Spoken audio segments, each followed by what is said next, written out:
see this name here, they will not say it at all. They won't say it. They don't know how to say it. They wouldn't say it if they knew how to say it. Okay?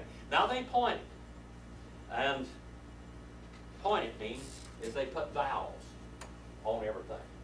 Okay? There's little vowels like this and like this. And there's a doggish laney and a doggish 40. These are all little terms. I'm not going to scare you to death with them, okay? But there's all the different terms that tell you how to say it. Here's, this is Elohim, all right? Elohim. Elohim. And there's ways that you say this. Now, when you're a Jew, and this is your common language, their newspapers and things over there in Israel, they're not pointed. They won't put the vowels in because you're not supposed to know how to say the name. Now, I said a few minutes ago that you couldn't say the name of Jehovah. All right? And the same thing with Jesus. I'm going to show you how ridiculous it is to try to say this name. Okay? When Moses gave Israel the law, in one of the laws it said, "Thou shalt not use the Lord thy God's name in vain." And this is the name of God. Okay? They never spoke it again. It's scary because that's a holy name. When they come to this, they say Adonai, which means Lord. Okay? In the King James and many translations, it'll have capital L, capital O, capital R, and capital D. All right? This means Jehovah. All right? You go back and it means Jehovah. Now, say this right here. Just read that right out. Jehovah. Now, we're going to change it just a little bit.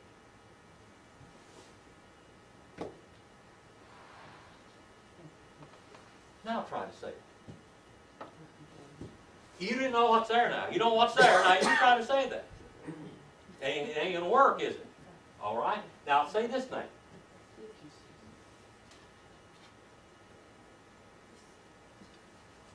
Can you say that name anywhere near what it should be? Because you can't. You don't know what's there, do you? Huh? You know what's there.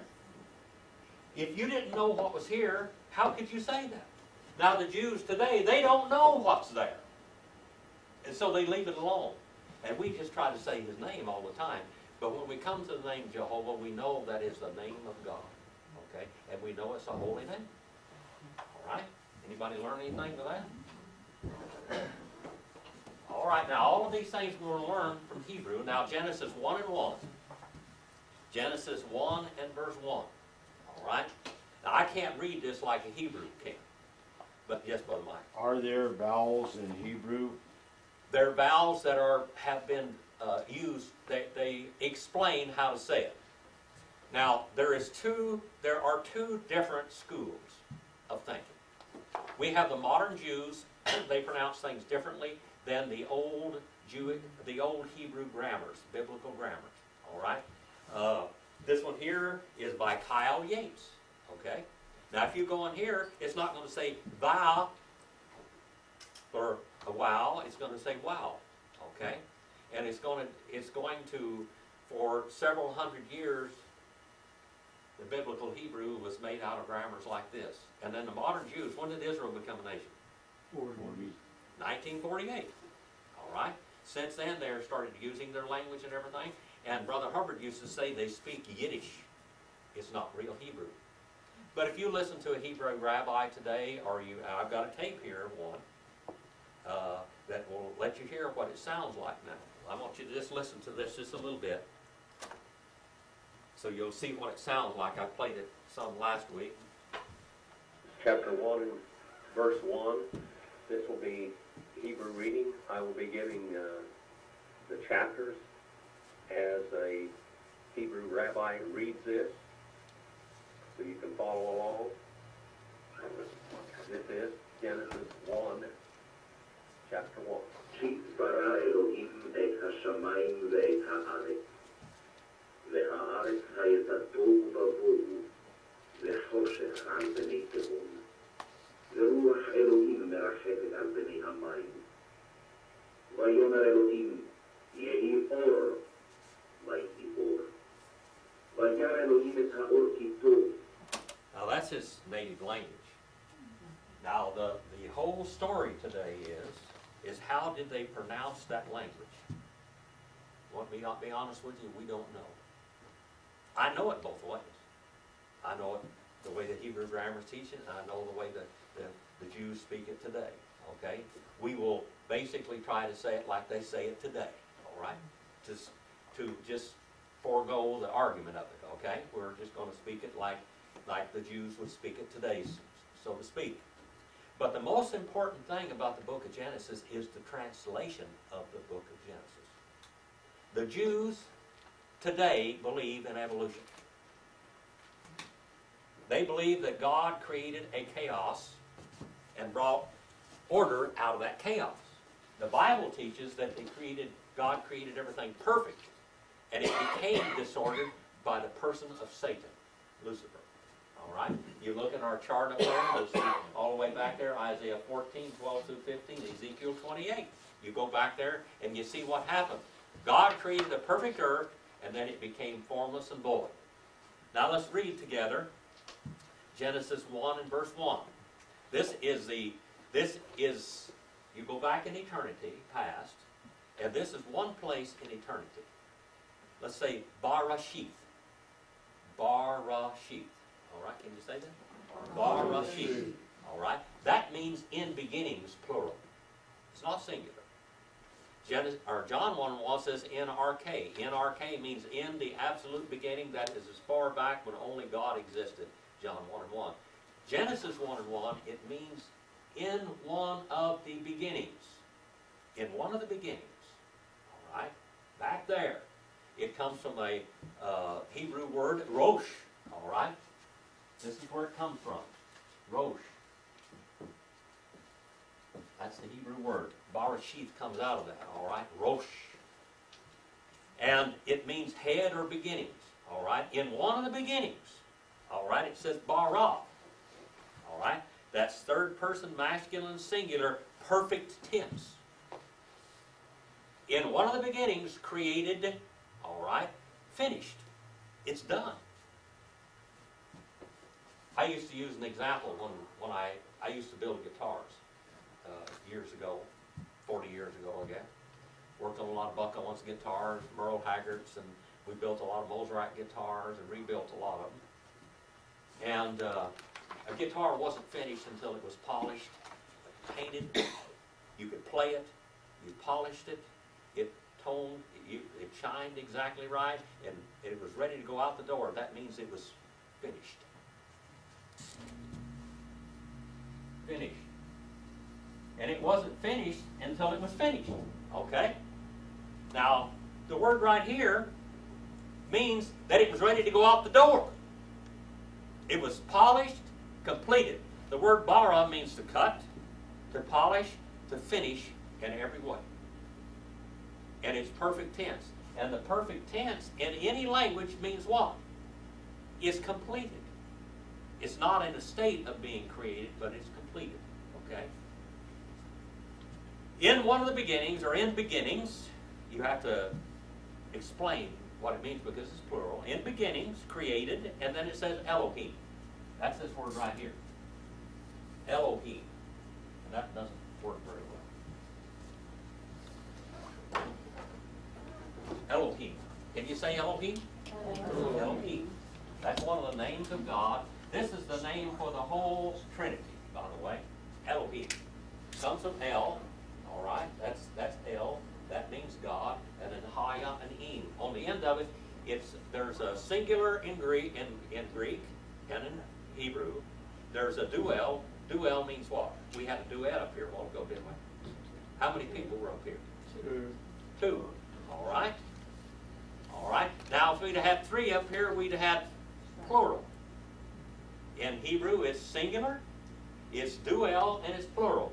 So, now we don't have three gods, by the way. But God has manifested Himself to us in a triune way. Now, every one of you, when Rachel walked in the door today, hadn't seen her for a while, but I knew who Rachel was because I see your form. All right? You have a a physical form. When Mike, if I saw him out on the road someplace, I'd know who he was. And Brother John and Shirley and my wife, occasionally I even recognize her.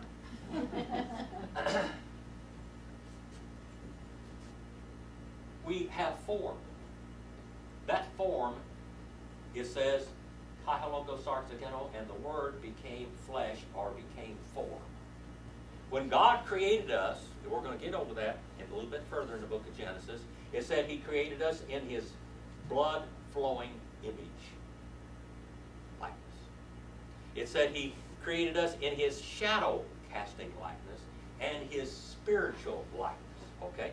And we have, are you getting chilly over there? Are you chilly? No? All right, everybody's all right? When God created you, you're a triune. You have, let's look at this simple thing. We're like a pie in 3 pieces, okay? Now you only see one person there, don't you? You see one form. But in that form is a triune nature. In that form you have body, which we see. You have spirit, all right, which gives you life. When the spirit leaves you, guess what? That body is there, but I'm telling you, it's not all there. Something's gone. And when the spirit leaves that body, the body begins to decay. Doctors don't know how to explain death, except the body dies. And there's no more life in it, and it begins the process of decay. The blood, the dam, that's the word for blood in Hebrew. That's it right there, dam. Dam means red, it means earth, and it means man also. All right? The word for earth is Adamah. The word for Adam is Adam. And the word for blood is dam. Okay. We're going to get into some of this later on. But this word Elohim now, He created us in His triune image, and we have a soul. Brother Bill was singing about his soul a while ago. About the soul being set free from sin. Isn't that beautiful when that happens in your life? When your soul is set free from sin. Now, the penalty of sin is still death. So the body keeps on dying, doesn't it? Now we have spirit and then we have soul. This word soul here. Now the soul never dies. The spirit cannot die. But the body dies. Now when you die, what part of you dies? The body. Does the spirit die? No. The spirit leaves it. And the soul stays there, and we have a triune person, but it's kind of messed up for a while. It's not all there. In the resurrection, we get put back together. All right, in the resurrection, we get put back together. So here now we have Barashith bara Elohim. All right? In beginnings, created to perfection. All right? Elohim, et. Say et. I already ate dinner. I already ate lunch. All right, et. And then it says Hashemayim. Hashemayim. Hashemayim means literally means the uplifted waters or the heavens. And this word here, by the way, down below these, if you go into a Hebrew lexicon and you look up those words on those page numbers, you can go into this Hebrew lexicon and you can find everything in the book. You can go back and find all the roots of these words. Like the word et is on page 84. The word created is on page 113 in your analytical lexicon and page 135 in this one. All right? The analytical lexicon, you can look up every word and find out what number, gender, and case and everything it is. What verb form you've got and whether it's masculine or feminine. Okay? So here we have, it says, in beginnings created and finished, Elohim, sign of the direct object, et.